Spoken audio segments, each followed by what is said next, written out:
Pronto, estamos no ar. Deixa eu só verificar aqui como é que está no YouTube. E aí, vamos lá.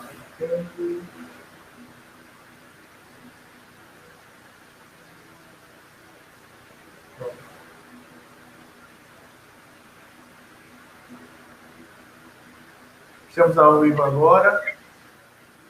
Então, olá, boa noite a todos os participantes. Gostaríamos de agradecer aqui a participação de vocês. A nossa segunda live, de título Consequências da Pandemia da Covid sobre os Sistemas Agroalimentares. O objetivo dessa live é tentar conversar um pouco sobre as ações do GPCI, o Programa de Pós-Graduação em Gestão Pública e Cooperação Internacional, através do professor Tiago Lima. E aí, nesse momento em que nós temos um período complicado, de pandemia por conta da Covid. Então, a ideia é conversar um pouco e esclarecer ações nesse sentido. Hoje nós teremos a participação da nossa pró-reitora em exercício, Débora Lopes, mestre em Políticas Públicas e Gestão de Avaliação da Educação e doutoranda em Educação pela UFPB. Teremos a participação do professor Tiago Lima, doutor em Ciência Política pela Unicamp e coordenador do Programa de Pós-Graduação em Gestão Pública e Cooperação Internacional. Além disso, teremos a participação também de Atos Dias, doutorando em Ciência Política pela UFPE. Então é isso. Sintam-se todos bem-vindos. Esse é o momento de discussão. Façam seus questionamentos, eles serão respondidos ao final.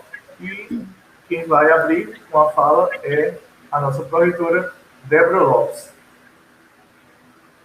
Olá, boa noite a todos. Espero que estejam todos bem, seguros, com saúde, mesmo diante dessa situação, de emergência de saúde que a gente enfrenta nesse momento.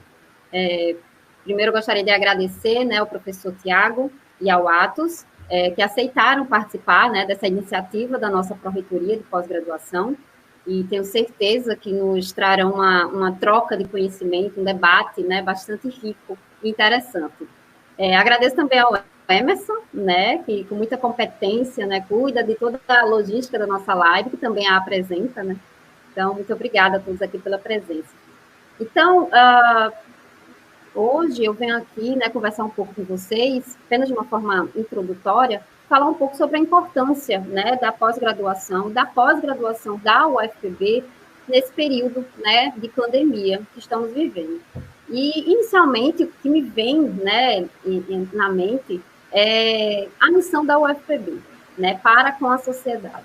Então, a missão da UFPB afirma que, através da pesquisa, do ensino e da extensão, nós devemos gerar e difundir conhecimento, visando um desenvolvimento científico-tecnológico, socioambiental, cultural e econômico para a sociedade. E aqui eu ressalto que esse alcance, o alcance desse desenvolvimento não se restringe apenas ao Estado ou à cidade em que a universidade se encontra, mas sim ao país e ao mundo. Então, a pesquisa tem esse alcance internacional. E aqui na UFPB nós trabalhamos com convênios internacionais, com instituições internacionais de renome e tudo mais. Então, é de extrema importância a atuação da pós-graduação nesse momento, nesse momento em que enfrentamos o desconhecido. Nós não temos ainda uma vacina, nós não temos ainda uma medicação própria, nós ainda não conhecemos todos os efeitos dessa doença, e aí é que entra a pesquisa científica, a pós-graduação não só da UFPB, como de todo o Brasil e do mundo, pois nós estamos todos unidos nessa mesma intenção, de lutar, de enfrentar esse momento que vivemos. Então, nós temos estudos analisando medicamentos, vacinas, exames, entre tantas outras coisas.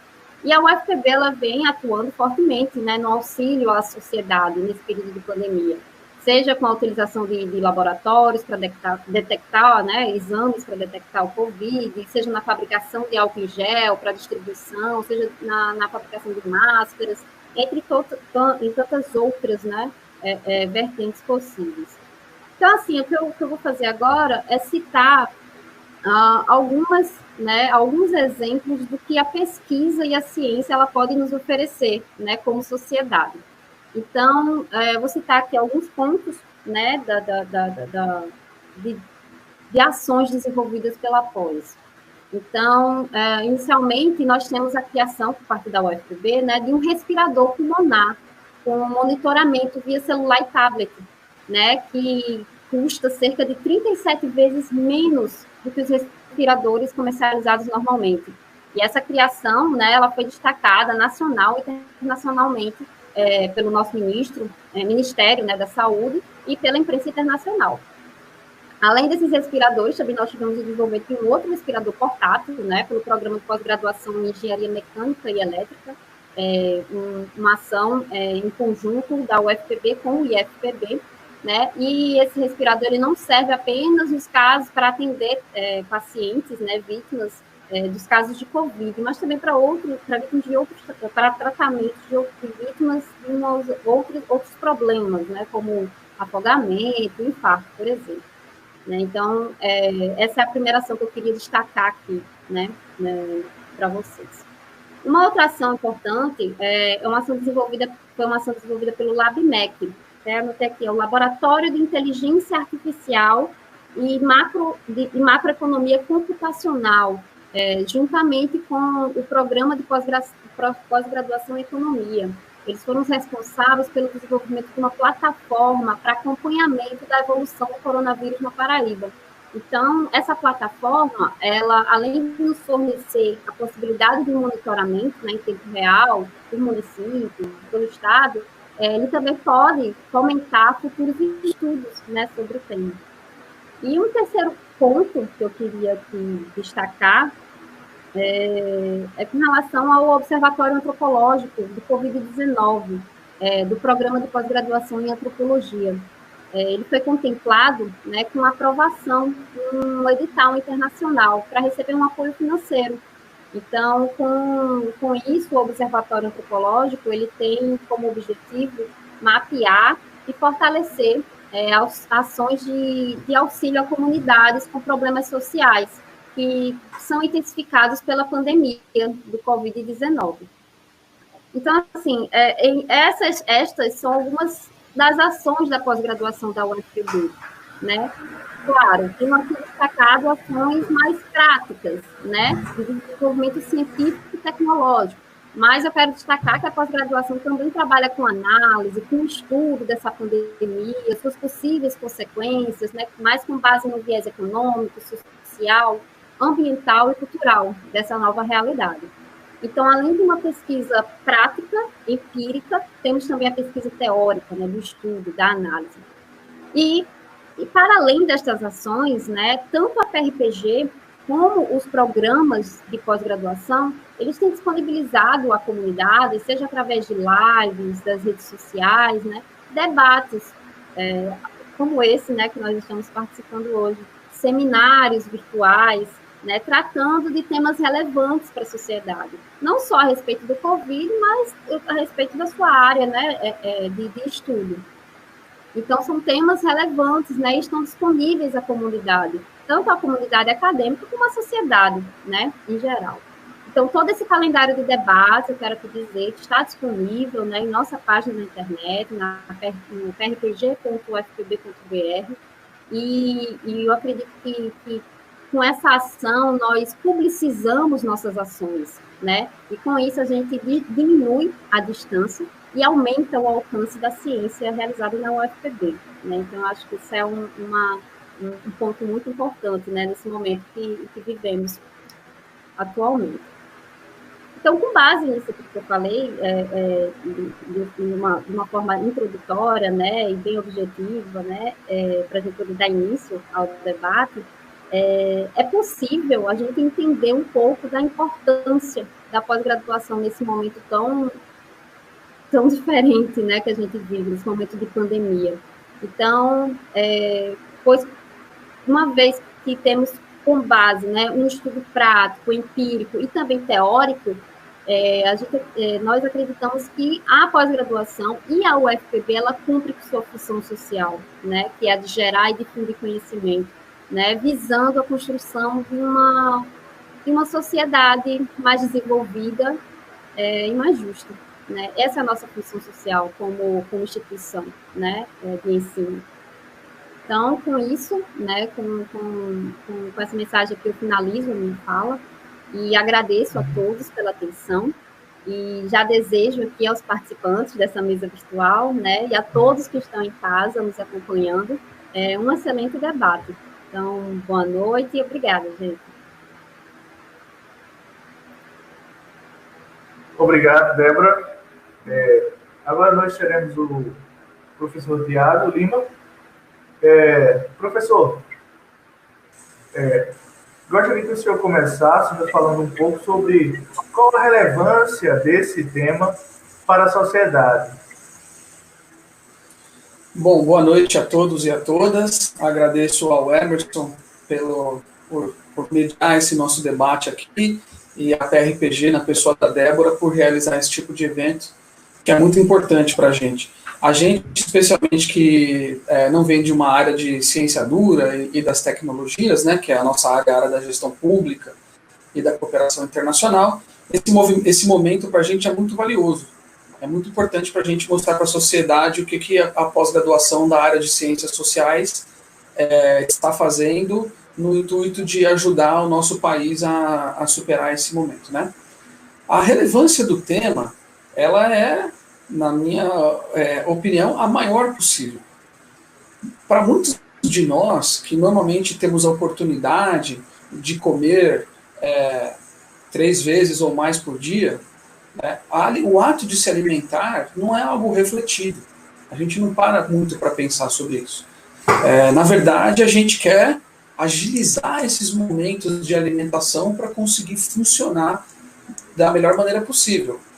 Em outros turnos, a gente usa a alimentação para confraternização, para relaxamento, como uma forma de entretenimento, mas não são muitos entre nós, na nossa sociedade, que para refletir de onde vêm os nossos alimentos e o que está envolvido na produção e na distribuição de alimentos. A pandemia da Covid-19, ela chegou para demonstrar algumas dessas vulnerabilidades que o nosso país possui. Ela vem acirrar alguns dos limites que o nosso país possui para alimentar adequadamente, tanto em termos de quantidade de alimentos, quanto de qualidade de alimentos à nossa população.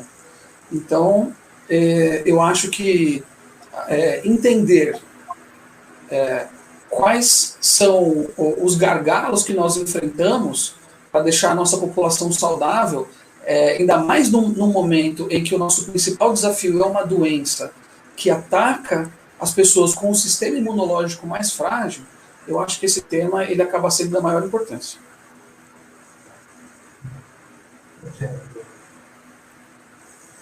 Entendo, professor. E em nível local, como é que essa ação ela tem se articulado? Se ela se articula com outros programas, com outros grupos de estudo? Você poderia comentar um pouco sobre como essa ação se articula? Posso sim. Esse é um projeto que ele está sediado em parte no PGPCI, né, que é o Programa de Pós-Graduação em Gestão Pública e Cooperação Internacional. Mas ele dialoga também com outras instituições dentro da própria UFPB. Eu sou vinculado ao Departamento de Relações Internacionais e foi no Departamento de Relações Internacionais que surgiu o grupo de pesquisa sobre fome e relações internacionais da UFPB, o FOMER. No Departamento de Relações Internacionais, nós temos o curso de graduação em Relações Internacionais. E desse curso de graduação, a gente tem de 10 estudantes trabalhando no FOMER com a gente. A gente também tem os estudantes de mestrado, 3 deles, no momento, se vinculam ao PGPCI, 2 se vinculam ao mestrado de Ciência Política e Relações Internacionais. Tem também uma mestranda da Universidade Estadual da Paraíba, e temos 2 doutorandos que estão estudando na UFPE em Recife. Uma é a Jennifer, o outro doutorando é o Atos. O Atos, que inclusive é egresso do curso de Relações Internacionais e do nosso mestrado. Agora está seguindo o caminho dele lá na UFPE. Então, dentro do mestrado de Gestão Pública e Cooperação Internacional, eu atuo na linha de cooperação internacional. E qual que é o nosso objetivo nessa linha? É trazer para o gestor público, para o estudante da gestão pública, um olhar sobre temas e perspectivas que talvez ele não tivesse por estar concentrado nos problemas públicos nacionais, estaduais ou locais. Então, um pouco da nossa função no programa é trazer um pouco de experiências internacionais, estudos de caso, perspectivas comparadas, mas também debates e negociações internacionais que podem acabar incidindo sobre a capacidade dos nossos gestores de realizarem política pública. Nesse sentido, o nosso debate ele precisa ser interdisciplinar. O nosso mestrado ele é interdisciplinar. Temos docentes da área da administração, a professora Stephanie, que também pesquisa o tema da alimentação. E temos outros docentes da área da gestão pública, como o professor Wanderson, do Departamento de Gestão Pública, que realiza um trabalho muito importante, que se chama CISAM Universidades, onde eles mapeiam as políticas públicas de segurança alimentar e nutricional no nível do município. E o olhar que eu busco agregar é o olhar das relações internacionais. E por isso que no nosso grupo de pesquisa, o nosso trabalho tem se concentrado, na maior parte, no mapeamento do debate internacional e na experiência de outros países no enfrentamento da pandemia. Então, a gente poderíamos dizer que, nesse sentido, essa ação, vocês se utilizam da experiência internacional para, por exemplo, contribuir em nível estadual, ou seja, nesses outros programas, essas relações, para a pesquisa dentro da UFPB? Então, a nossa rede também tem ramificação internacional. Como eu disse, meu primeiro vínculo é o grupo de pesquisa sobre fome e relações internacionais, o FOMED. E o FOMED, ele se articulou com pesquisadores de outros estados da federação. Então, tem pesquisadores da Universidade Federal de Goiás, Universidade Federal do ABC, Universidade Federal de Pernambuco, como é o caso do Atos, que está aqui com a gente. E a gente também tem na nossa rede pesquisadores da Argentina, e pesquisadores da Índia, e pesquisadores do Zimbábue.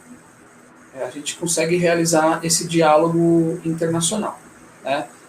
Isso é como nós nos articulamos internamente. Por meio dessa articulação, nós participamos de eventos, nós compartilhamos projetos de pesquisa, nós compartilhamos programas de estudo também, além de manter contato para saber o que acontece nessas outras partes.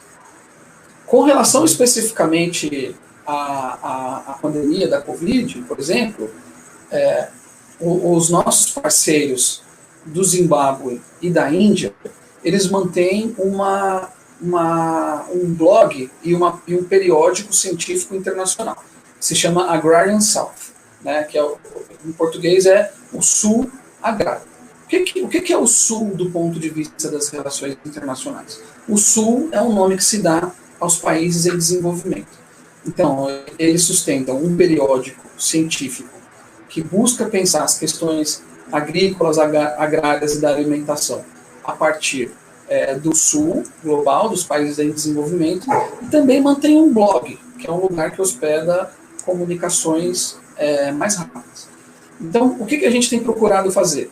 Quando o nosso grupo produz um documento, um artigo de intervenção, uma avaliação sobre a Covid-19, a gente traduz para o inglês e submete para esse blog, e aí a nossa perspectiva, as coisas que acontecem aqui no Brasil, a forma como a gente vê a pandemia e suas relações com a alimentação aqui do Brasil, ganha um olhar internacional. Da mesma maneira, a gente colhe o que essa rede internacional produz para internalizar e difundir entre nós.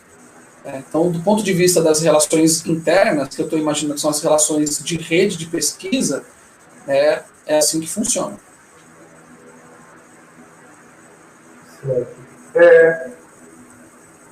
Eu estou vendo, pelo que eu estou entendendo aqui, o senhor falou diversas vezes que há um fluxo entre essas diversas camadas do ensino, por assim dizer, né? Há estudantes de graduação, estudantes de mestrado, estudantes de doutorado. E o senhor poderia descrever, nesse contexto, como essa ação ela tem contribuído para essa verticalização do ensino? Se há um determinado grau elevado de estudantes que entram na graduação, que fazem parte dessa ação, desses grupos de pesquisa, estudando os sistemas agroalimentares, se eles têm conseguido progredir nessa carreira acadêmica? Bem, o nosso grupo ele teve início em 2012, só com estudantes de graduação, porque na época a gente não tinha pós-graduação de gestão pública e cooperação internacional e nem de relações internacionais. Então, o nosso grupo começa em 2012, em meio àquela greve. A manutenção do grupo era uma das formas, ou melhor, a criação do grupo era uma das formas de não esvaziar a universidade, de manter os estudantes e o trabalho acadêmico acontecendo na universidade, né, mesmo em meio às reivindicações do período, e naquele momento a gente começou, se eu não me engano, com em torno de 8 estudantes de graduação. E aí os estudantes, eles chegam, conhecem o grupo, muitos ficam por um tempo, outros ficam por mais tempo, e vão seguir a vida deles. Porque isso é uma coisa importante na universidade. Os grupos de estudo oferecem para os estudantes uma perspectiva, talvez até mais intimista, de contato com o campo, que é uma perspectiva diferente daquela que ocorre quando um estudante estuda simplesmente por meio das disciplinas, né? Nos grupos de estudo, você pode desenvolver um contato mais próximo com o docente e você pressupõe que vai estar em contato com pessoas que se interessam voluntariamente pelo tema que você está estudando. Então, naquela época, nós tivemos em torno de 8 estudantes, como eu disse, né? Esse número flutua um pouquinho para mais, um pouquinho para menos, e o grupo ele ganhou rapidamente uma produtividade interessante, porque o que a gente percebeu é que no Brasil o debate sobre a questão da fome, pelo ponto de vista das relações internacionais, era incipiente. Normalmente o pessoal das relações internacionais, quando tocava em alguma coisa relacionada à alimentação, pensava na agricultura, na exportação de commodities, no protecionismo dos países desenvolvidos, nas negociações internacionais, na Organização Mundial do Comércio, mas a questão da fome e da alimentação em si é algo que ainda não havia, né? Então a gente encontrou um nicho muito importante para trabalhar e começamos a desenvolver projetos de iniciação científica, trabalhos de conclusão de curso, e muitos desses trabalhos acabaram publicados ainda quando os estudantes eles eram de graduação, né? Gosto sempre de lembrar de um exemplo de um trabalho que a gente desenvolveu com a Júlia e com a Flávia, sobre a ajuda alimentar, que ganhou um prêmio da Associação Brasileira de Estudos de Defesa, né? Então, quer dizer, um trabalho que toca na questão da fome ser reconhecido como algo relevante pela Associação de Estudos de Defesa foi algo que nos motivou muito. Outros trabalhos também viraram artigos, Alguns viraram projeto de mestrado, foi o caso do Atos. Talvez seja até interessante ele comentar um pouquinho sobre a trajetória dele, para a gente entender um pouquinho dessa verticalização dos estudos, né? E outros evoluíram de 2012 para cá para o doutorado, que é o caso do Atos também e da Jennifer. O caso da Jennifer é interessante porque ela, além de participar do nosso grupo de pesquisa, ela participava de uma organização da sociedade civil chamada Engajamum, que era uma organização que mobiliza jovens para atuação social e política. E por meio dessa organização, a Jennifer acabou se tornando conselheira do extinto CONSEA, que era o Conselho Nacional de Segurança Alimentar e Nutricional, que assessorava o presidente da República para elaborar políticas de combate à fome, entre outras, né? Conselho esse que foi extinto pelo governo Bolsonaro. E aí hoje, como a gente tem esses estudantes mais graduados, eles convivem junto com os estudantes que ainda estão em fase de graduação. A gente procura fazer com que o convívio seja o mais horizontal possível, porque, da minha parte, pelo menos, eu acho que a qualidade do pesquisador e da pesquisa, da pesquisadora, também se mede por aquilo que ele estuda, pelo aquilo que ele produz, e não tanto pelos títulos que ele vai acumulando, apesar disso ser uma parte importante do processo. Mas é muito gratificante ver que a gente tem estudantes de diversos níveis, né? Ora apoiados com bolsa de iniciação científica da universidade, ora apoiados também com bolsas de iniciação científica e de mestrado de um outro instituto do qual eu faço parte, chamado Instituto Nacional de Ciência e Tecnologia para Estudos sobre os Estados Unidos. Então, esse instituto, ele apoiou a pesquisa de iniciação científica do Atos, que estudou a ajuda alimentar dos Estados Unidos, e hoje ele apoia a pesquisa de mestrado da Herbene Lourenço, que estuda um processo chamado de estrangeirização de terras nos Estados Unidos. Então, eu acho que a gente tem tido uma trajetória bem bacana aí, de 2012 para cá. Não sei se o Atos está conseguindo acompanhar a gente, para ele dar um depoimento dele. Acho que ele caiu, né? Estou aqui. Vocês conseguem me ouvir? Sim, conseguimos sim. Poderia falar um pouco, Atos, sobre como foi essa inserção sua na pesquisa, como foi que se deu nesses três momentos diferentes, né? No momento da graduação, do mestrado e hoje do doutorado, né? Como que a sua pesquisa se relaciona com isso? Bem, eu entrei na Universidade Federal da Paraíba, na verdade, em 2010, no curso de Engenharia Ambiental, que só durei um semestre. E depois eu entrei em 2011 para aquilo que eu queria fazer, que era um curso de Ciências Sociais, né, em Relações Internacionais. Durante a minha trajetória na graduação em Relações Internacionais, eu me deparei com o gosto que tenho pela pesquisa através dos PIBICs e PIVICs ofertados pela universidade, né? E aí, em 2012, nós formamos o FOMERI, que é o Grupo de Pesquisa sobre Fome e Relações Internacionais, que dura até hoje, sob a coordenação do professor Tiago. E a partir de então, comecei uma pesquisa PIBIC sobre a ajuda alimentar internacional dos Estados Unidos, que foi financiada pelo INCT-NEU, como o professor Tiago falou. Depois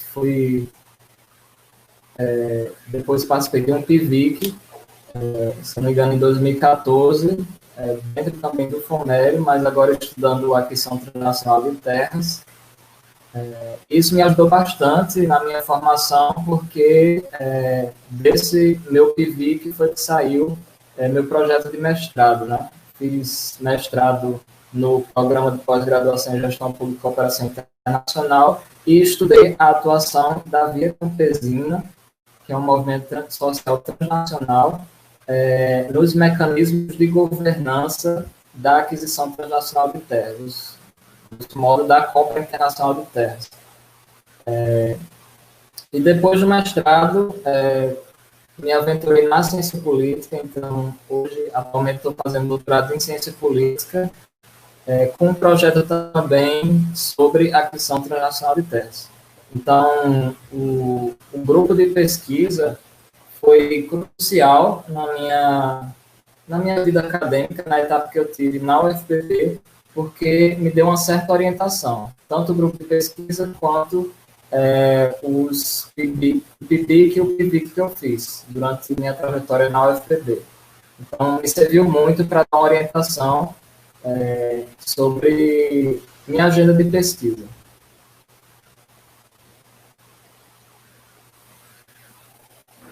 Atos, e como você poderia falar um pouco mais de como a sua pesquisa se relaciona com esse período de pandemia, como é que se articula? Certo. Como o professor Tiago já introduziu anteriormente, o FOMER ele está pesquisando a relação entre Covid-19 e insegurança alimentar. Né? Infelizmente, a pandemia colocou em voga novamente a importância da segurança alimentar internacional para as relações internacionais, ou seja, para a agenda de debates nas relações internacionais. E isso não é uma questão tão óbvia assim. Acredito que para o público fora das relações internacionais, a questão da fome ela seja uma agenda bastante óbvia para as relações internacionais.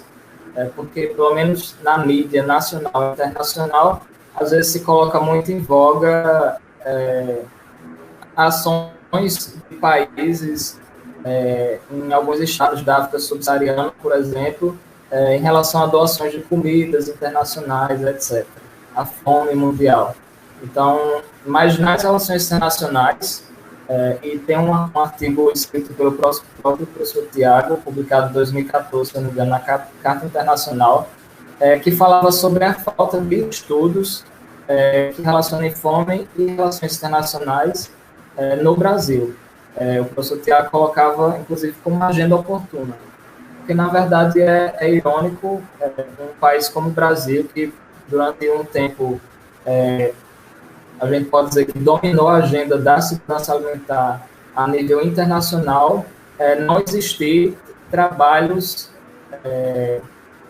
robustos, trabalhos e pesquisas nesta área na academia brasileira.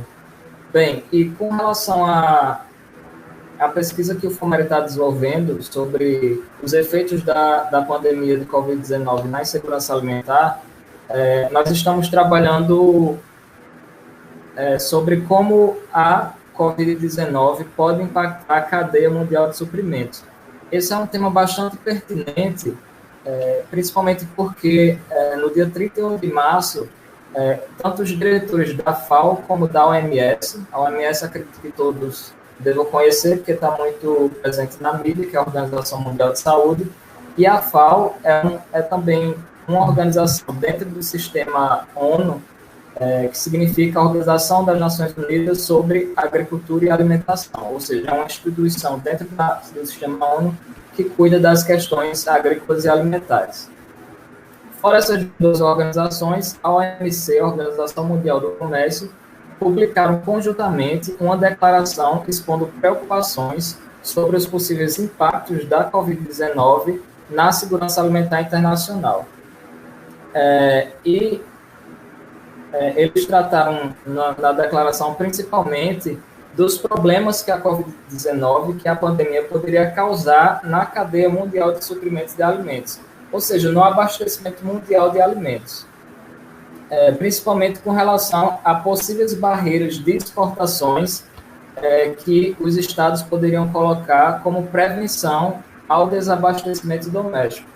Ou seja, alguns países eles poderiam, preocupados com o desabastecimento doméstico, impor barreiras às suas exportações de alimentos, o que poderia impactar, sobretudo, os países em desenvolvimento, os países mais pobres do globo, que em sua maioria dependem da importação de alimentos para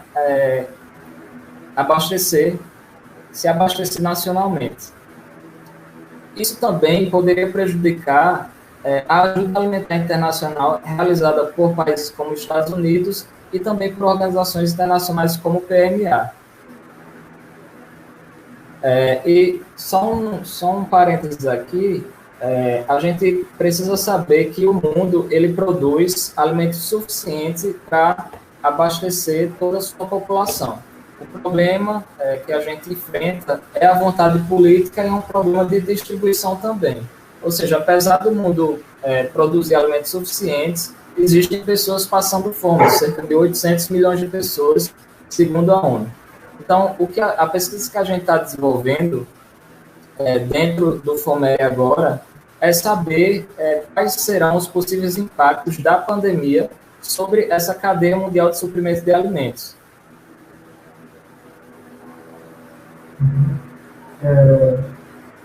Entendido.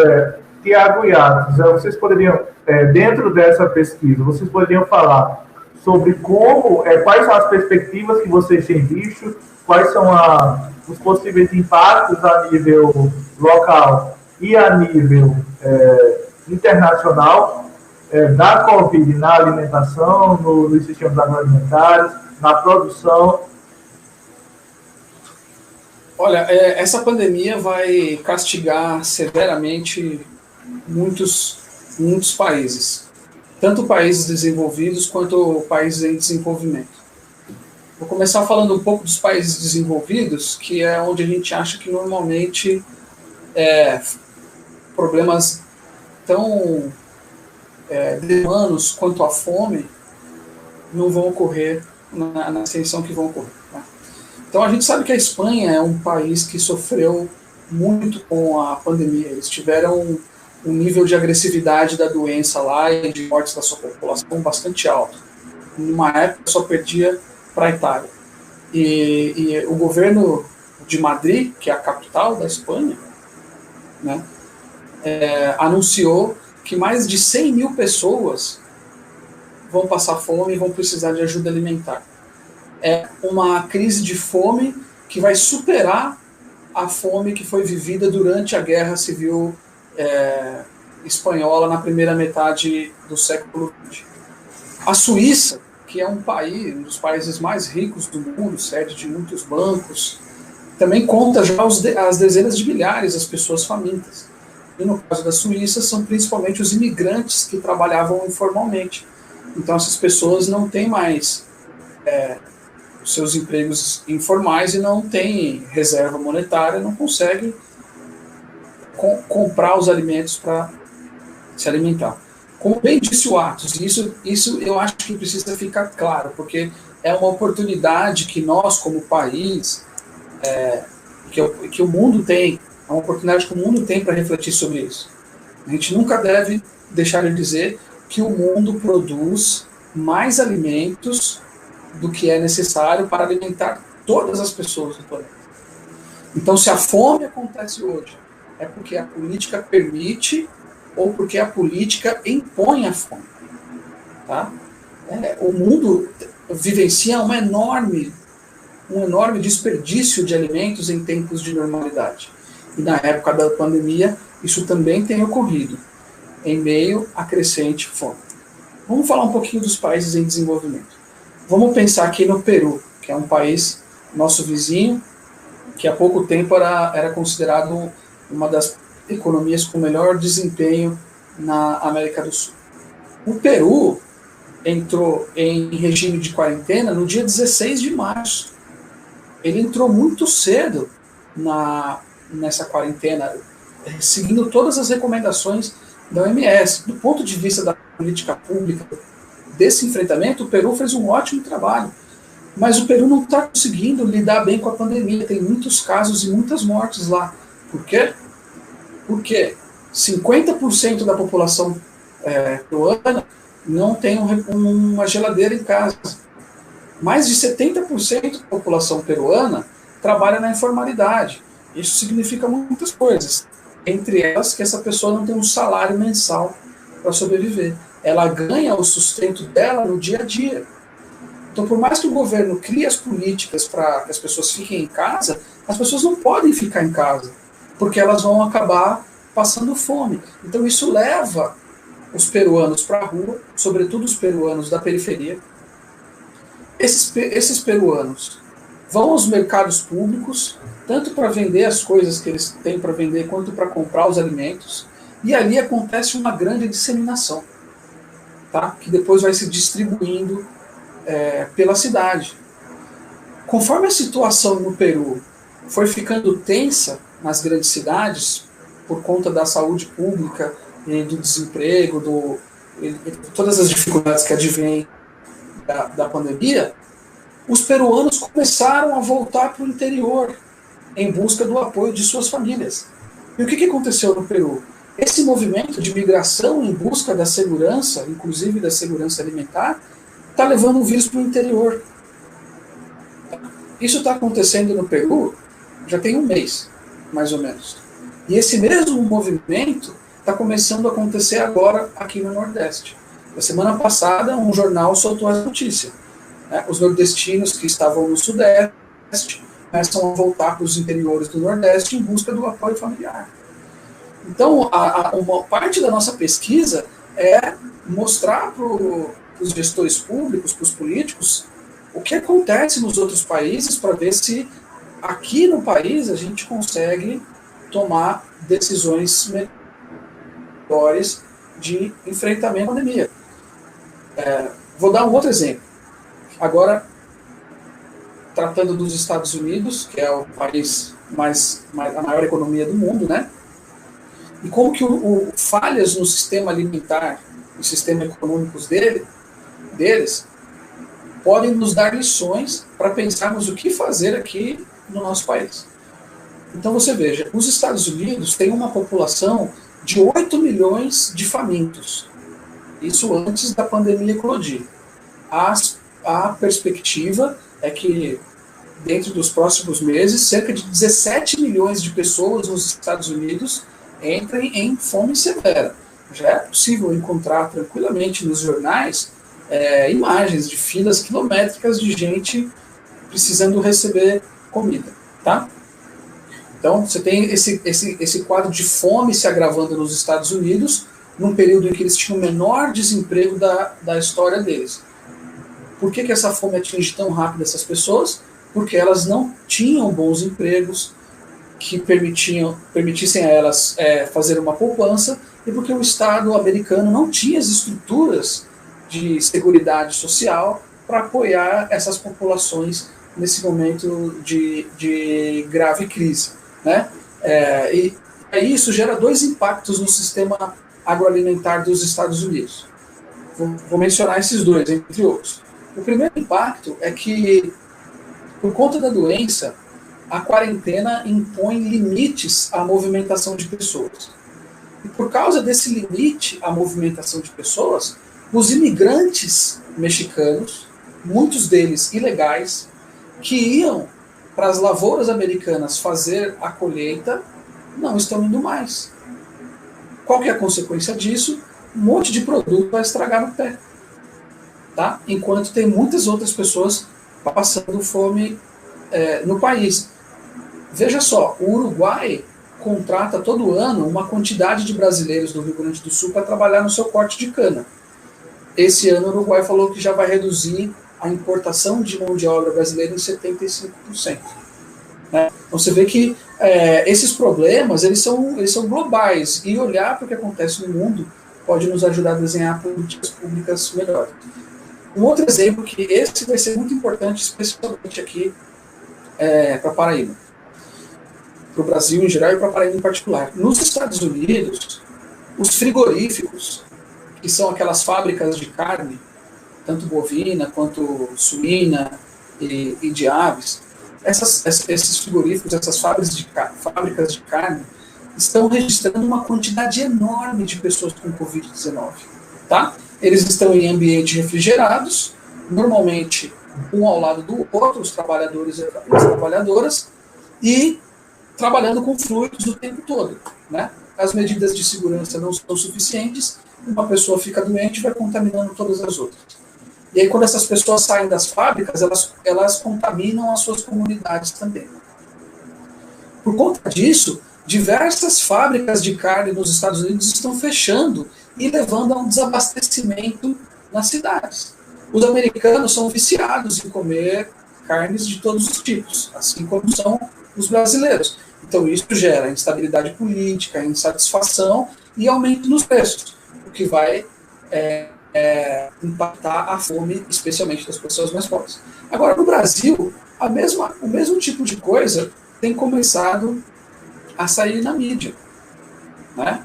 Trabalhadores que trabalham nessas fábricas de carne, eles ficam doentes e eles precisam ser dispensados. A fábrica precisa ser fechada.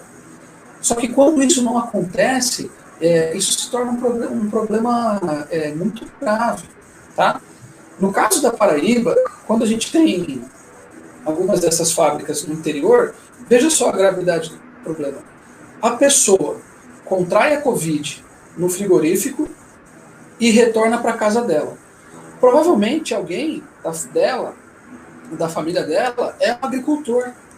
E esse agricultor vai se contaminar também, não vai poder trabalhar, vai ter que se afastar do outro. Aqui na Paraíba, como mostra o professor Marco Metidiero, de Geografia, 80% dos nossos tubérculos, hortaliças, frutas, são produzidos no nosso estado.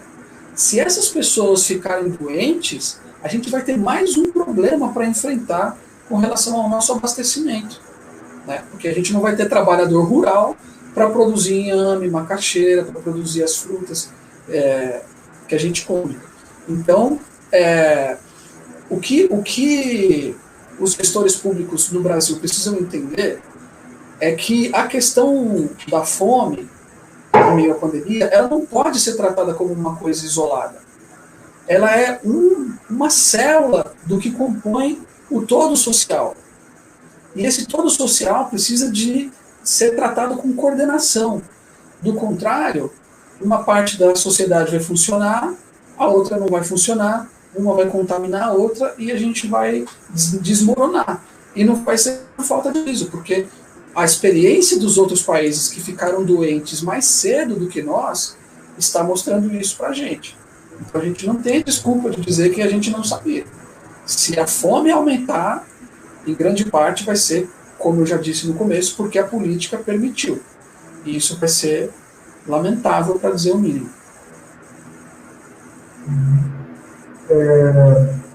Nesse sentido, falando sobre política, sobre relação, eu queria saber, por exemplo, como vocês têm se articulado com gestores públicos, se há uma procura para essas discussões, se os gestores eles têm buscado vocês para estabelecer parcerias nessa pesquisa, e se há egressos do programa ou do grupo de pesquisa que são gestores públicos e que têm buscado vocês para discutir. Olha, isso tudo parece que já faz muito tempo, mas é muito recente, né? O nosso confinamento começou em 13 de março.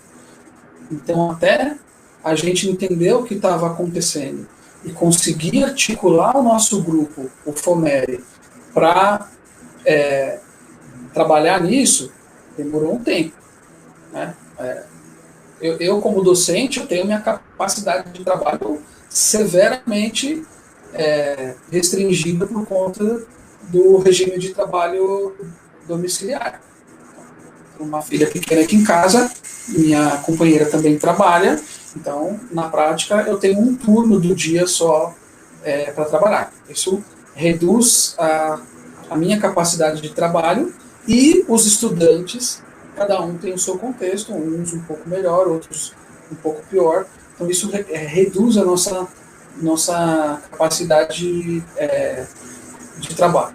Tá? Então, por conta disso, a publicação dos nossos trabalhos está começando agora. A gente espera que com a circulação dos trabalhos a gente consiga chamar a atenção, né, do poder público e de outras organizações para encamparem esses temas.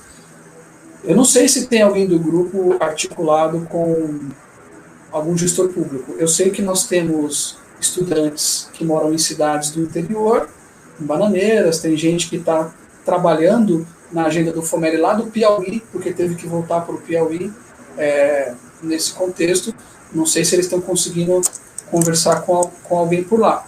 O que eu procurei fazer foi me inscrever como voluntário no consórcio Nordeste, onde existe o projeto Flor de Mandacaru, né? E por meio do consórcio Nordeste, vamos tentar circular essas informações, essas ideias, junto com outros pesquisadores extremamente gabaritados que estão lá, pesquisadores e pesquisadoras, para tentar dar a nossa contribuição. Mas uma proximidade com os gestores públicos ainda não está ocorrendo, não. Entendo.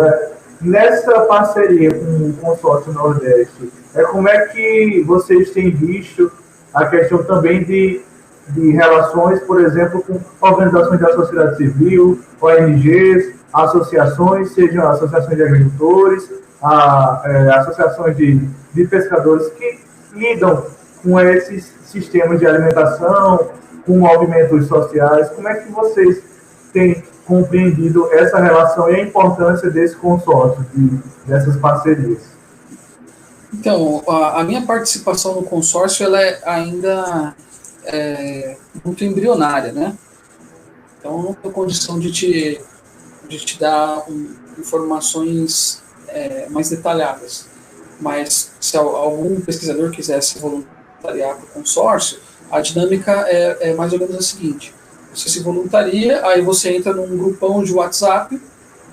Nesse grupão de WhatsApp, você se apresenta, você diz, o professor, o pesquisador, o especialista diz o que faz, e outras pessoas que têm afinidade com o seu tema entram em contato contigo e nós formamos outros grupos menores. Dentro desses grupos menores, nós trabalhamos ideias para a criação de políticas públicas, e se alguma dessas ideias ganhar força, aí ela vai subindo a escala dos grupos do consórcio até chegar ao comitê científico. Mas como eu disse, a minha participação ainda é muito inicial, não consigo ter uma visão de todos os grupos, de quais projetos estão caminhando para frente. O que eu posso dizer com muita felicidade é que tem cada vez mais professor da UFPB se voluntariando para trabalhar lá. Isso não vou negar que dá orgulho de ver o pessoal nesse contexto voluntariando o seu tempo para tentar ajudar como for possível. Compreendo. E em aspecto local, não sei, como é que vocês veem se há uma certa participação ou uma cobrança dessas organizações da sociedade civil junto a gestores públicos? Como é que anda o cenário hoje dessas discussões sobre alimentação, sobre sistemas e indústria alimentícia?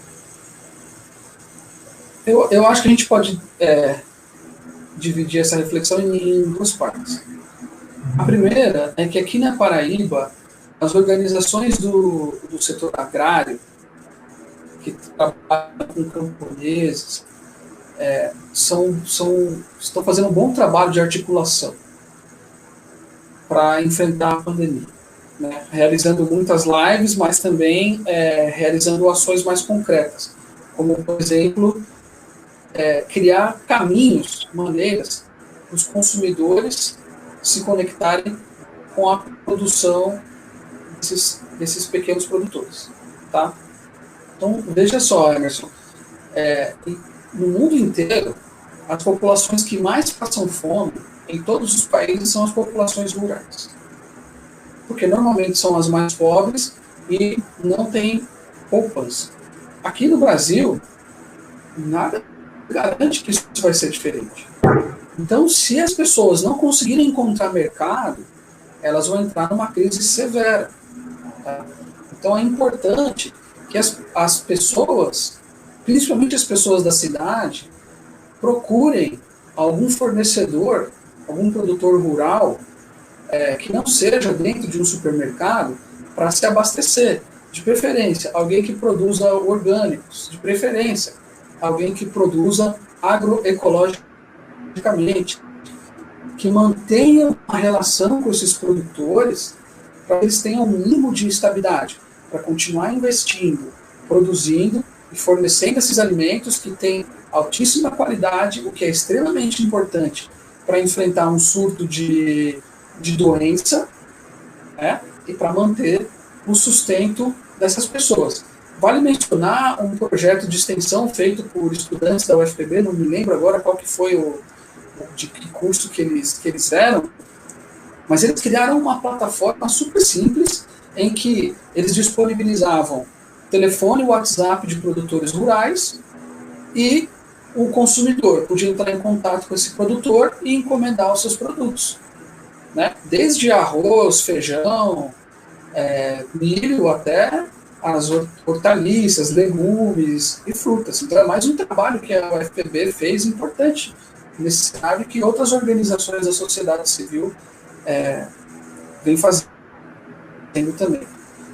Mas da minha perspectiva, a principal reflexão que a nossa sociedade não consegue fazer ainda é revisar os seus hábitos alimentares. No Brasil e no mundo inteiro, essa crise está sendo a vitória dos supermercados, a supremacia do supermercado. O supermercado, ele é super conveniente, ele tem um problema. Uma boa parte da comida que é vendida no supermercado não é comida saudável. É comida industrializada, comida ultraprocessada, rápido, fácil de fazer, extremamente saborosa, alegria instantânea, né? Mas essas comidas vendidas em supermercado, elas são muito nocivas à saúde. Não é à toa que no mundo hoje a gente vive a fome de 850 milhões de pessoas, como disse o Atos, mas uma crise ainda mais grave que essa é a crise de obesidade. E veja como as coisas se cruzam. Os obesos, e principalmente os diabéticos, são mais vulneráveis à Covid-19. Então, essa pandemia, tristemente, na minha perspectiva de estudioso do tema, está mostrando que a forma de se alimentar por meio do supermercado, dessa comida industrializada, ultraprocessada, que nem deveria ser chamado de alimento, como argumenta o professor Carlos Monteiro, da Universidade Federal de São Carlos, tem um trabalho importantíssimo sobre isso. Não deveria nem ser chamado de alimento. Esse modelo tem prevalecido na nossa sociedade. Eu acho que seria importante, nesse momento que as pessoas estão mais em casa, as pessoas que podem fazer essa reflexão, né? Não vamos exigir isso daqueles que estão lutando para comer qualquer coisa. A gente tem que apoiar essas pessoas da melhor forma possível. Mas quem tem uma tranquilidade para refletir sobre a sua alimentação, que procure se informar de onde está vindo a sua alimentação. Né? Comer é um ato político. Não é apenas para matar fome. É um ato político, é um ato de saúde pública. Então, o que eu penso que as organizações da sociedade civil, a universidade e nós, que estamos sensíveis ao tema, devemos fazer é conversar sobre isso com as pessoas, para que elas avaliem e finalmente tomem a decisão que elas acharem melhor sobre qual deve ser o padrão de consumo de alimentos que elas têm.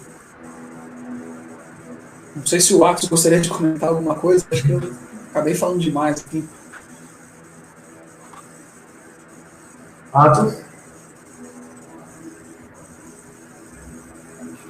Só que eu tinha deixado o microfone no mudo e esqueci.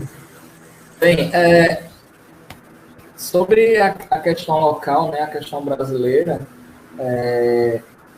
o censo agropecuário, o último censo agropecuário feito em 2016, colocou que 77% dos estabelecimentos agropecuários são classificados como agricultura familiar, né? E esses 77%, eles são responsáveis por 23% do valor da produção e por 23% também da área total dos estabelecimentos agropecuários. Ou seja, existe a agricultura familiar extremamente importante para a produção agropecuária brasileira e para o abastecimento de alimentos a nível nacional, né?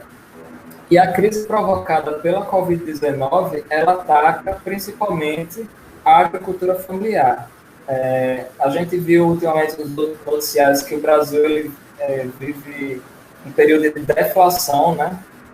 Ou seja, de baixa de preços, mas quem sai de casa e vai para o supermercado comprar alimentos perecíveis, por exemplo, percebe o quanto o preço aumentou nesses alimentos perecíveis, hortaliças, frutas, verduras, e são esses alimentos, principalmente esses alimentos perecíveis, que são ofertados pela agricultura familiar. E são esses agricultores familiares que, dentro da cadeia de suprimento de alimentos, são o grupo mais afetado pela Covid-19. Bem, existe um programa, e aí uma política pública que foi bastante crucial dentro da agenda do Fome Zero, que se construiu desde 2003, que foi o PA, que é o PA, né? Programa de Aquisição de Alimentos. Que basicamente é um programa do governo federal que garante a compra de alimentos da agricultura familiar para distribuição em organizações sociais ou instituições públicas, como escolas públicas, etc., hospitais. Então, ou seja, esses alimentos produzidos pela agricultura familiar são comprados pelo Estado e são distribuídos para essas instituições. Bem, o PA ele passou por um processo de derretimento do programa.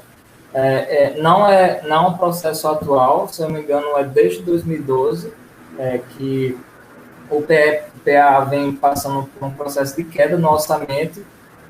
Isso tem dificultado muito a vida de agricultores familiares. Se eu não me engano, em 2014, eu e mais duas colegas, também do FOMERE, Jennifer Santana e Julia Renzi, nós fizemos uma pesquisa sobre o Programa de Aquisição de Alimentos aqui na Paraíba, o programa gerido pelo governo do Estado.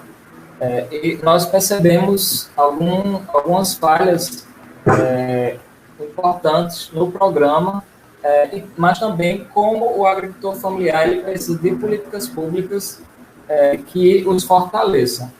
E nesse momento de pandemia, juntamente com o momento em que a gente vê a queda das políticas públicas voltadas para a agricultura familiar, é muito preocupante o estado em que a agricultura familiar se encontra, né? Então, apesar como o Thiago falou, dos supermercados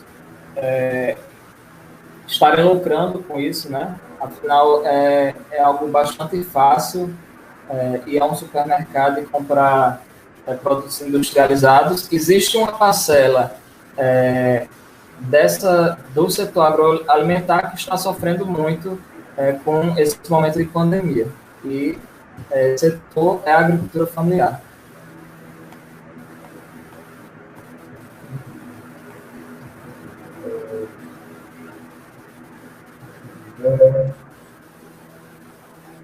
E, de fato, quais são os resultados que vocês almejam a partir dessa pesquisa de vocês? Vocês podem falar um pouco sobre isso? E sobre, eu acho que as perspectivas, né? As perspectivas de soluções para esse período. Bem, o que a gente deve experimentar ao longo dos próximos meses é uma desarticulação do sistema comercial internacional. Tanto por causa dos entraves que as quarentenas vão colocando às cadeias produtivas. Tá? Vou te dar um exemplo.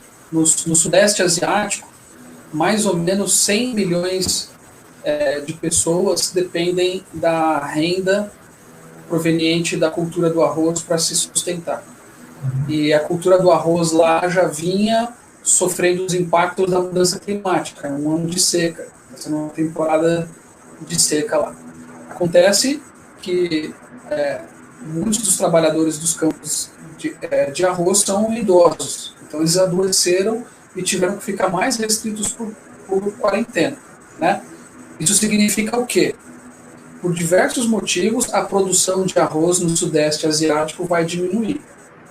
E isso pode impactar a disponibilidade de arroz em várias regiões do mundo e o preço do arroz, inclusive aqui no Brasil. Então a gente vai experimentar uma desarticulação das cadeias do agronegócio, porque o agronegócio é o que está vinculado aos longos trajetos, né? A comida produzida pelo grande agronegócio que viaja longas distâncias, que sai aqui do Brasil, vai abastecer lá o Oriente Médio, vai abastecer a China. Essas cadeias vão estar prejudicadas nesse sentido. Não vai ser estranho observar muitos exportadores de alimentos colocando barreiras às suas exportações para evitar o desabastecimento nacional, como o Atos falou. Isso já aconteceu em 2008. As organizações estão alertando que isso já está começando a ocorrer novamente, e se isso ocorrer, o que vai acontecer? Menos disponibilidade de alimento, maior o preço.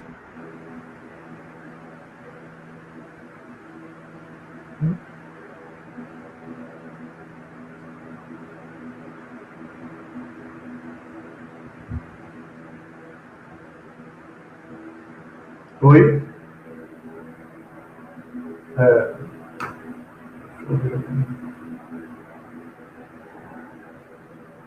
Parece que travou o Atos.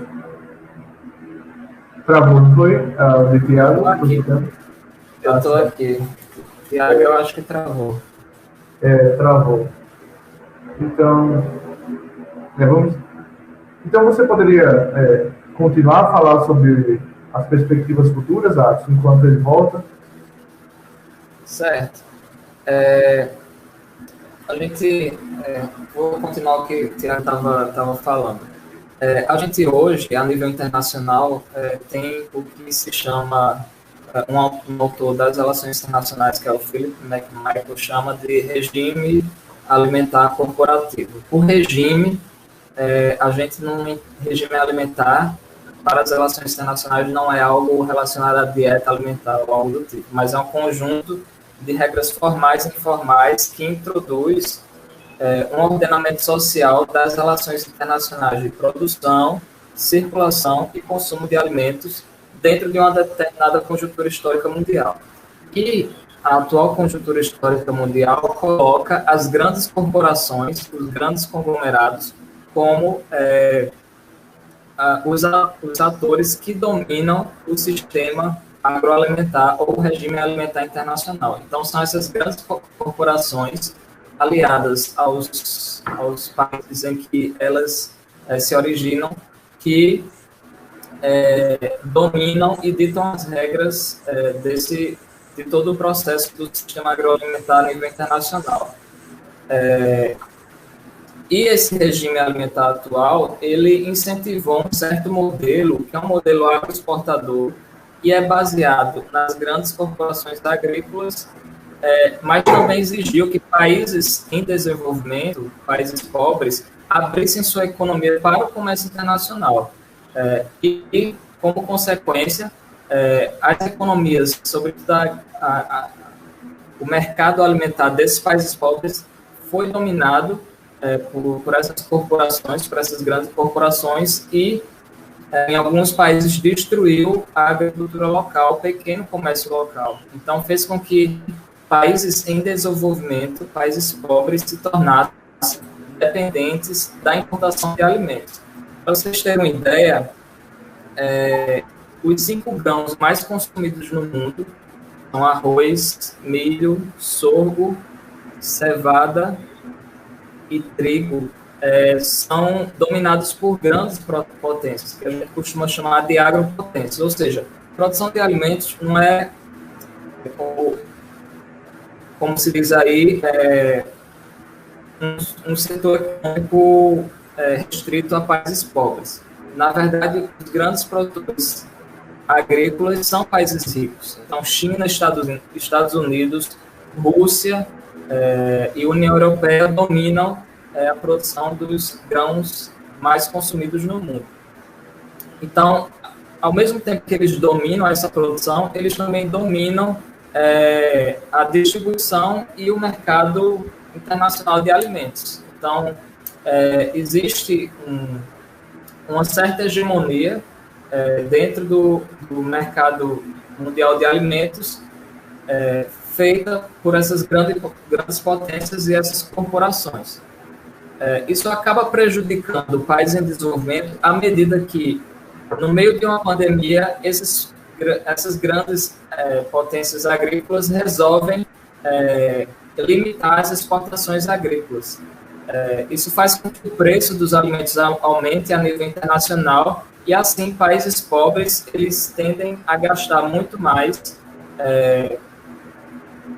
das suas rendas na compra, na importação de alimentos para atender a demanda local.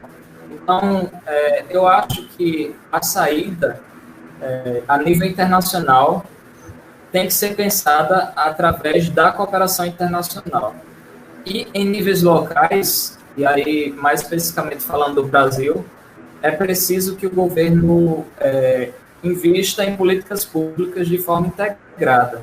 Então, a gente atualmente não vê isso, né? O PAA, ele está praticamente derretendo, como falei, não é de hoje, há alguns anos, é um programa que vem derretendo, mas que foi importantíssimo, inclusive para o Brasil sair do mapa da fome.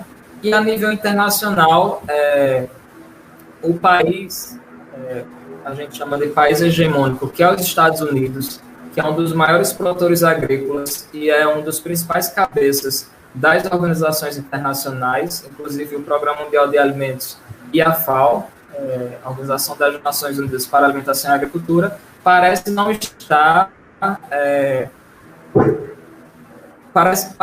parece não querer incentivar uma certa cooperação internacional nesse sentido, né? A política externa norte-americana, ela tomou um perfil menos internacional, mais nacionalista, e então parece ter muito menos interesse na cooperação internacional. Então, nos deparamos a nível nacional com problemas de desincentivo às políticas públicas voltadas à segurança alimentar e a nível internacional com desinteresse na cooperação internacional para que o abastecimento internacional de alimentos não se encontre prejudicado, né? Sobretudo para que os países em desenvolvimento continuem se abastecendo de alimentos. Compreendo. Aqui, eu acho que, de certa forma, você já começou a responder uma pergunta que vem aqui do José Macena, que ele pergunta de que forma o governo está criando políticas públicas para os sistemas agroalimentares. Vocês viram, assim, alguma sinalização, de fato, houve a construção de alguma política pública do governo atual para com os sistemas agroalimentares? Ele se movimentou em algum aspecto nesse sentido?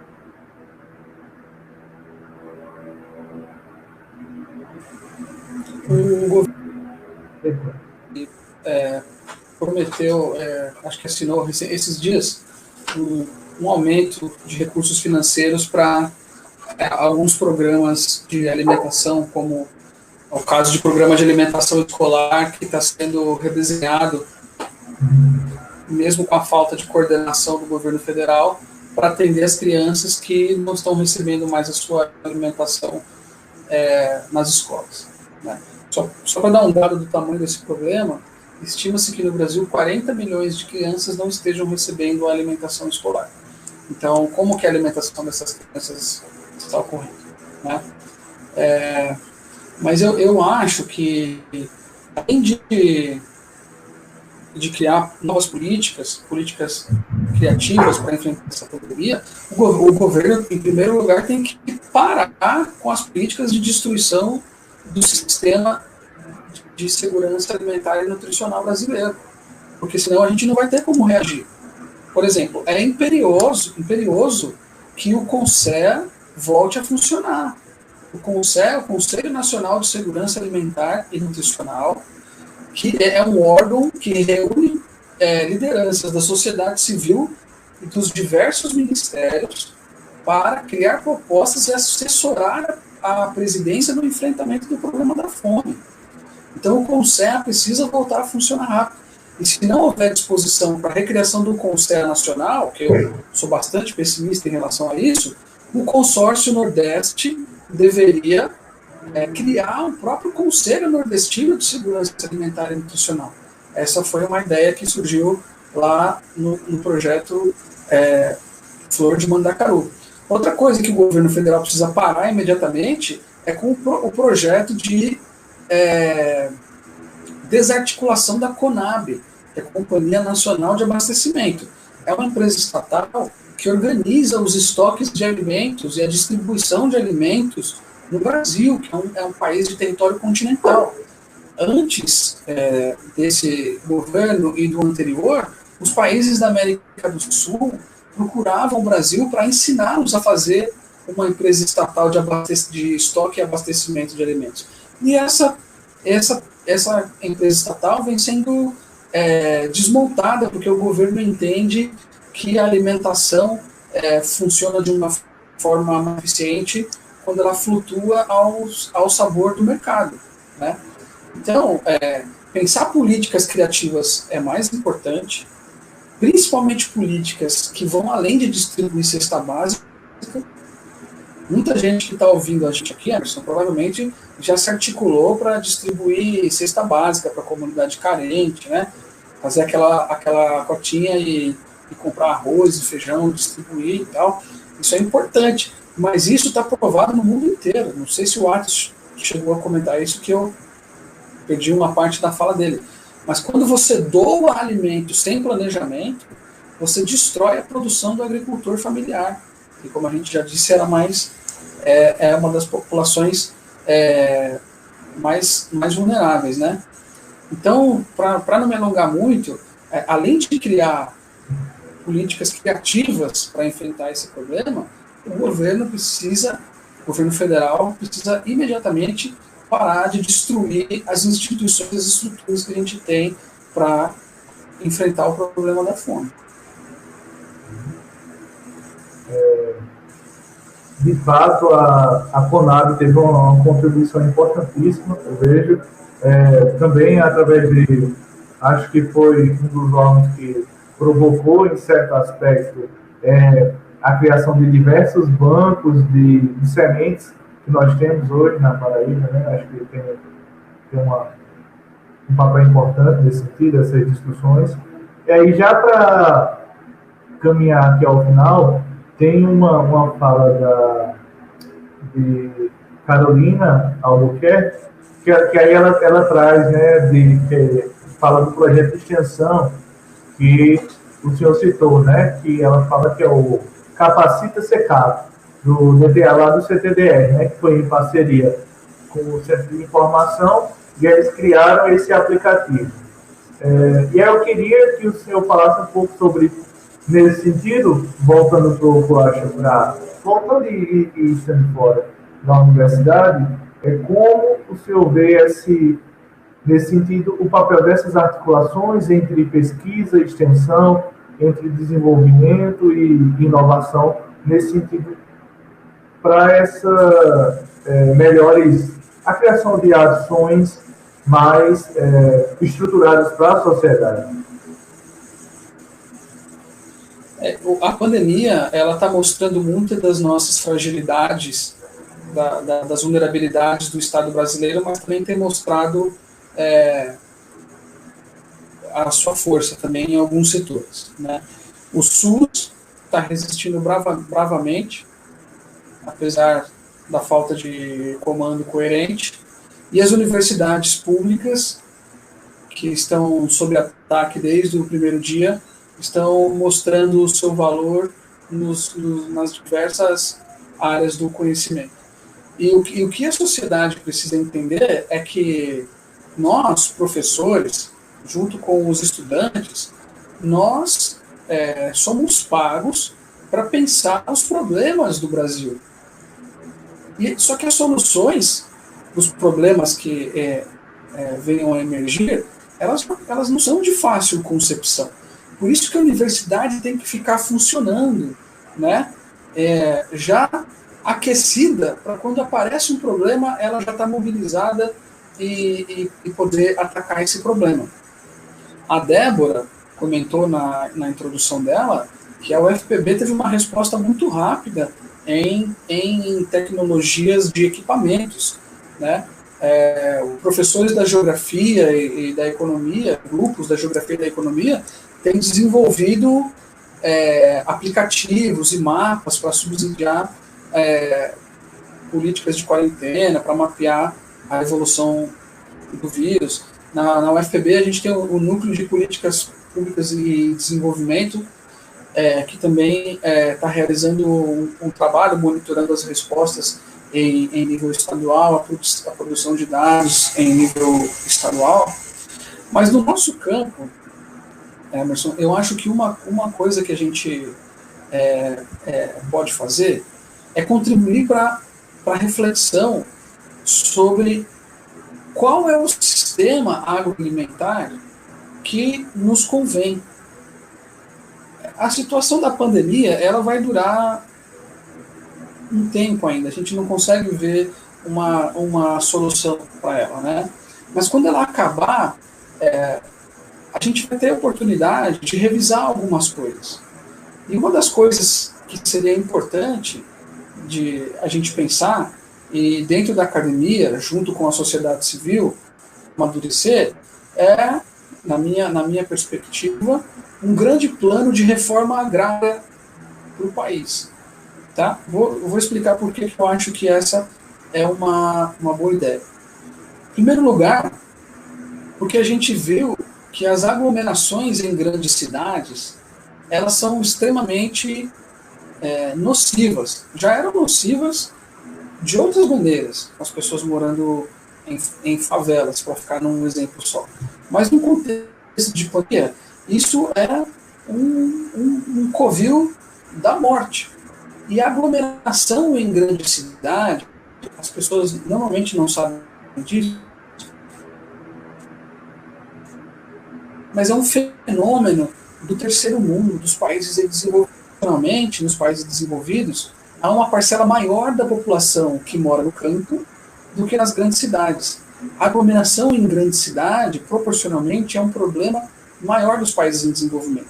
Então a gente precisa criar uma maneira de desconcentrar as pessoas das grandes cidades. Tá? Um programa de reforma agrária pode dar a oportunidade para essas pessoas recomeçarem em outro lugar, eventualmente trabalhando no campo com a produção de alimentos. O país também vai precisar de algum plano de longo prazo de investimento estatal para puxar a economia, para resgatar a economia do marasmo que está. E o plano de reforma agrária, amplo, estrutural, pode dar esse incentivo, porque vão precisar surgir pequenas cidades com seus sistemas de saneamento, seus sistemas logísticos, estradas,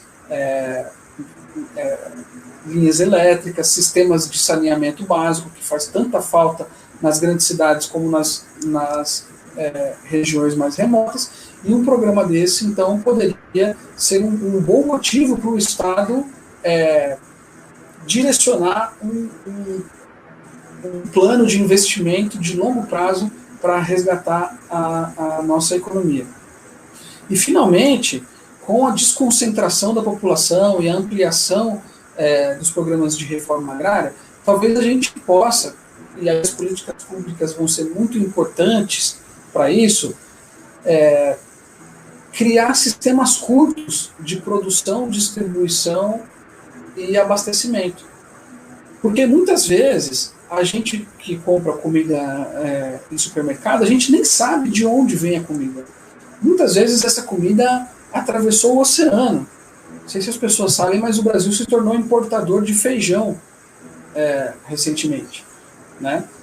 Então a gente poderia utilizar esse momento de reconstrução para repensar esses vínculos que nós temos com a alimentação e o papel das políticas públicas no direcionamento dessas relações.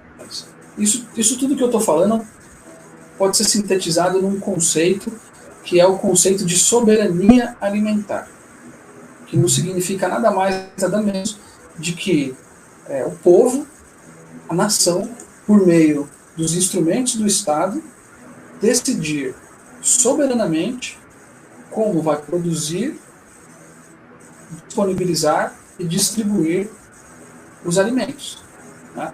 Hoje em dia existe uma série de acordos internacionais na Organização Mundial de Comércio que dificultam a realização dessas políticas soberanas de produção e distribuição agroalimentar. Então, eu espero que, ao final dessa pandemia, essas normas internacionais e a mentalidade doméstica seja modificada nesse sentido também. E a universidade tem um papel importantíssimo nisso, porque a universidade possui muita reflexão acumulada sobre programas de reforma agrária, né? A parceria, nesse sentido, seria, na minha perspectiva, muitíssimo frutífero. Certo. De fato, também concordo com a importância de se haver uma reforma agrária. É um pouco do que eu estou discutindo também na minha pesquisa. Eu discuto um conceito de poder local, né, que em termos bem básicos, assim, é a descentralização da renda, porque a gente cria um certo balcão, uma cultura de balconismo, de que os prefeitos têm que, de fato, estarem indo para os governos centrais pedindo renda, e, de fato, o governo central muitas vezes não cria políticas que elas condizem, de fato, com aquela região específica. Então, vejo, de fato, como muito importante essa reflexão e espero que a gente continue fazendo esses momentos. Como não houve aqui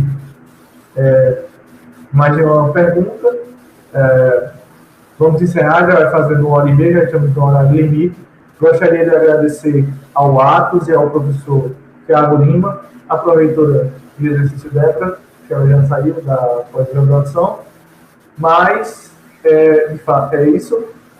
Fico muito feliz, é a segunda oportunidade que eu tenho de participar de uma discussão com o Thiago. Participei de uma em Bananeiras, acho que foi em outubro, né? Em outubro do ano passado, onde ele falou sobre a fome como... O mote dele era a fome como ato político. Eu fiquei lisonjeado de poder participar daquele momento. Agradeço a todos os participantes pela participação. De fato, é importante que a gente tenha esses momentos de uma discussão clara, de uma discussão objetiva, principalmente em uma época onde há uma certa ode à ignorância na nossa sociedade, onde nós temos um obscurantismo e uma onda anti-intelectual. Então, eu acho importante propor cada vez mais momentos que eles discutam com a fala clara e objetiva para que todas as pessoas possam entender. E eu acho que a gente conseguiu fazer isso aqui hoje. Então, é isso. Obrigado a todos e até mais. Professor Thiago e Atos, querem fazer suas falas finais? Eu quero agradecer. Vai lá, Atos. Tá. Eu agradeço pelo convite, né, por debater sobre um tema tão importante e curiosamente pouco falado pelo menos no campo das relações internacionais. Então, é extremamente importante que, em meio a essa pandemia, nós possamos tratar da segurança alimentar nacional e internacional. É necessário que a gente fortaleça o CISAM, né? A gente vê a importância tão grande do SUS e do SUAS nesse momento de crise internacional. A gente teve a oportunidade de fortalecer o CISAM, que é o Sistema de Segurança Alimentar e Nutricional, mas que parece que não vogou, né? E hoje ele faz muita falta, né? O que seria muito melhor se a gente tivesse um CISAM fortalecido hoje em dia, né? Integrado com o SUS e com o SUS. No mais, agradeço o convite, a participação. Espero que as pessoas que estiveram acompanhando a gente possam se interessar mais pelo tema da segurança alimentar. Eu agradeço, viu, Emerson e a Débora, a PRPG, por essa iniciativa. Né? É interessante ver como essa pandemia criou as oportunidades para a gente encontrar novos caminhos de diálogo, né? E fico muito feliz com essa oportunidade.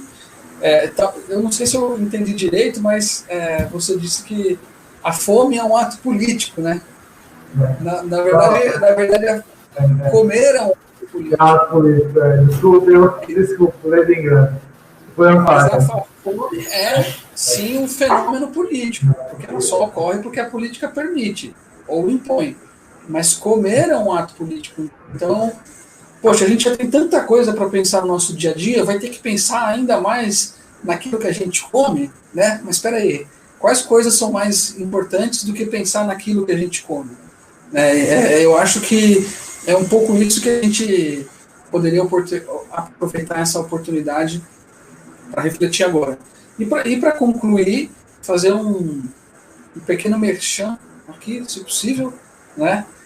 O nosso grupo de pesquisa tem um site, então se você for ao Google e digitar Grupo de Pesquisa sobre Fome e Relações Internacionais, da UFPB, você vai encontrar o nosso site, tem um blog mais antigo e um site mais novo. Nesse site você vai encontrar as nossas publicações de artigos, tem alguns livros para download também, e o pessoal pode saber um pouquinho mais da nossa agenda.